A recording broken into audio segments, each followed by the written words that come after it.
Welcome to the Johnny K. Hill KBSF Radio Memoir. My name is Keith Hill, and my dad, Johnny K. Hill, was the owner of KBSF and KTKC FM radio in Spring Hill, Louisiana. And you're about to hear him talk about his experiences in the early days of broadcasting, how he got involved in the broadcasting business in West Monroe, Louisiana at KFAZ TV, Channel 43. It was actually the first television station in North Louisiana, and subsequently how he got the job at Spring Hill, Louisiana. My dad had moved back home to Parkdale, Arkansas in 1953 and began to work in various jobs there, and eventually was asked by the son of J.O. Red Willett, who was one of the owners of KFAZ TV Channel 43, if he would help with the television station. It was a new station, a startup, and my dad got very involved with it and enjoyed the work. In addition, one of the people that was on the television station was Merle Kilgore. He hosted a program called the Ouachita Valley Jamboree, and that began their business relationship. And subsequently, when my dad moved to Spring Hill, Louisiana, one of the people that came in and applied for the job at the radio station was Merle Kilgore. So I thought I would mention a few things here for those of listening that are from Spring Hill, Louisiana, and grew up in those days. They remember Merle Kilgore, and they remember a lot of other great disc jockeys and people like Howard Clark, Don Burford, and many other individuals that worked at KBSF in what I would call its golden years in the 1950s.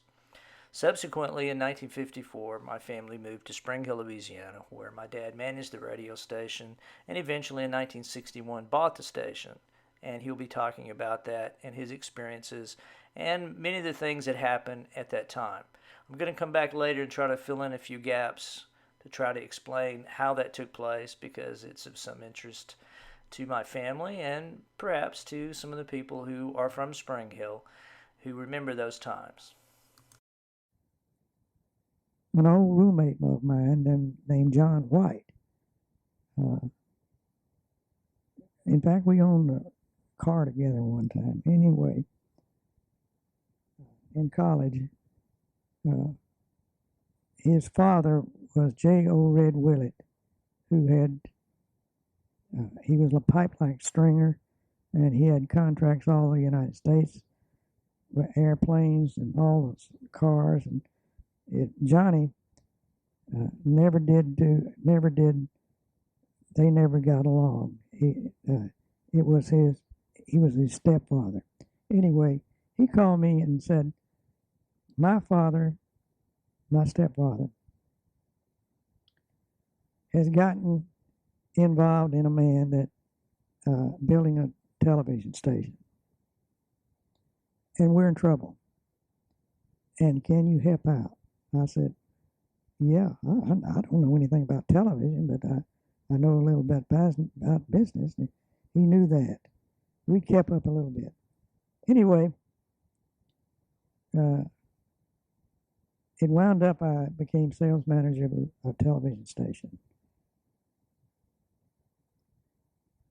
The station was a UHF station at that time.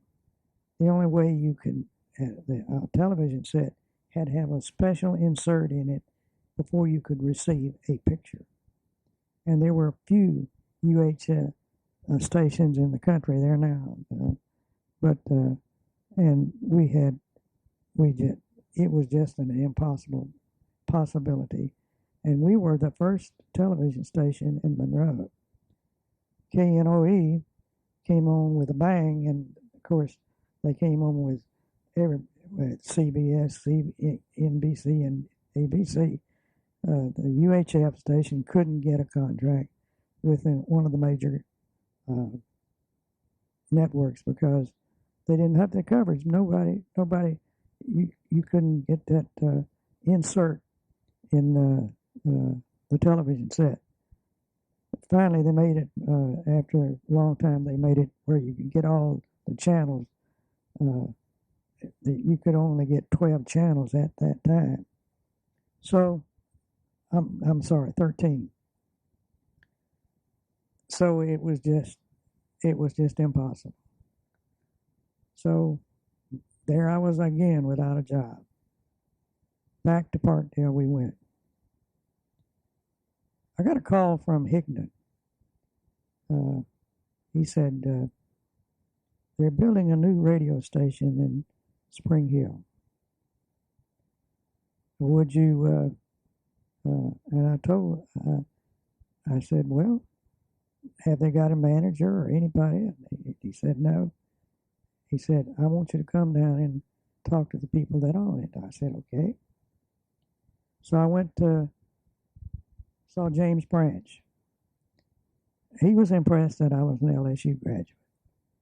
And that he was impressed that I had been in television and knew a little bit about it.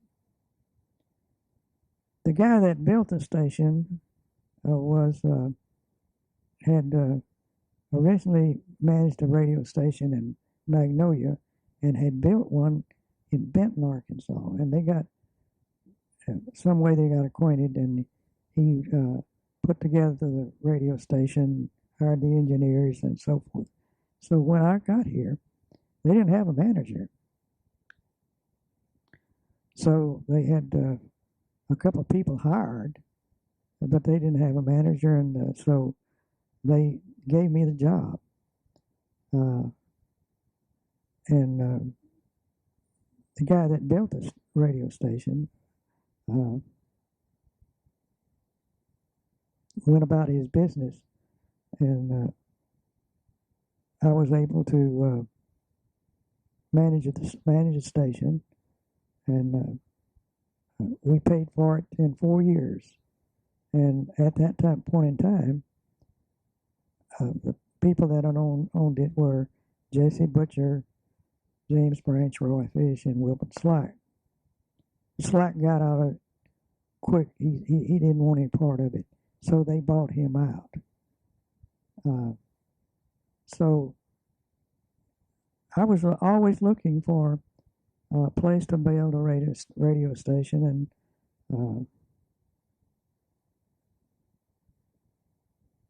and all this time, Connie was raising Keith, and we were just coming along. We were doing pretty well. We weren't making a great deal of money. We lived in some apartments, and pretty soon we were able to get a house on 6th Street, and that's the first house we had that we owned. We bought it with nothing down. One of those deals, VA deals. So I went to, I was looking, and I found a place in Houma, Louisiana, and we made an application for Houma, Louisiana. And in the meantime, while that was going on, they knew that I was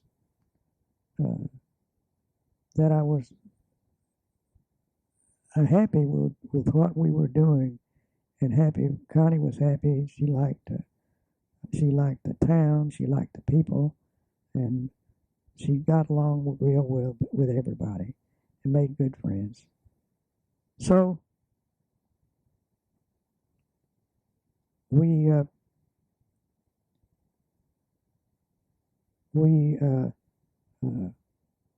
radio station came up for sale in Shreveport, KCIJ. We went to look at it, and I started looking at it, and but it was a 250 watt AM radio station. And the guy that wanted to, he had KOKAE, a black radio station. He had 1,000 watts, and he wanted to buy KCIJ, which had 5,000 watts, and give us the 250 watt station. And what we should have done, and I tried to get him to do it, but James wanted the Shreveport market so bad. But we had a rough deal. 250 watts against in a market that size is their coverage wouldn't cover the town. Anyway, we programmed country music, and it was not it was a loser from the very beginning. He had it, so I told him, I said, I buy KBSF, and I will, so you will have enough money to have the cash flow to run KCIJ. So they sold it to me. Jesse didn't want to do it, but he did it. Anyway, they sold it to Connie and I, and we all this time things were going on, and so we also had an application in for Houma, Louisiana, and for Mobile, Alabama. The Houma, Louisiana thing fell through because there was a mutually exclusive application in Donaldsonville, and there was not a radio station. Donaldsonville lost it, so I got the Mobile, Alabama thing, 50,000 watts. By that time, I got it put together and done, and did all the necessary work that it took to get it done. But by that time, I had KBSF, and at one time they wanted to sell me KBSF, and I already had KBSF, and they wanted to sell me KCIJ and KMOE in Mobile, and it nearly went through, but I don't know. The best thing that happened didn't go through anyway, and they built Mobile, and it was a loser from the beginning, even with 50,000 watts. I think it's now doing well, but they had some people that they sold an interest to it. It didn't work out at all. Anyway, that's big water under the bridge. That's how I got KBSF, and Connie Connie got it. When I say I mean Connie too.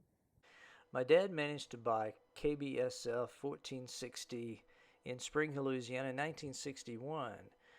The big thing that happened was they were going to build a radio station in Mobile, Alabama, and my dad put that together with a construction permit. Big Bob, who was the engineer, was going to build the radio station. Howard Clark was going to be the program director, and we were all going to move there. But it didn't happen, and so my dad managed to buy the radio station in Spring Hill instead, and the two radio stations that James Branch was involved with in Shreveport, they sold that, and basically my dad began his career as the owner of KBSF. In addition, he started an entrepreneurial kind of period in his life. He also owned Ann's Record Shop, which was a record store in Spring Hill, right down the street from Spring Hill Bank and Trust Company. So my family really began a period of great fun and prosperity living in Spring Hill, Louisiana. And it was really a great time for us. And I thought I would present this to you. These tapes my dad made many, many, many years ago. He went through a kind of period of looking at his life doing a memoir. And we thought we'd present these tapes to you now, as they're really quite a wonderful treasure for me and our family.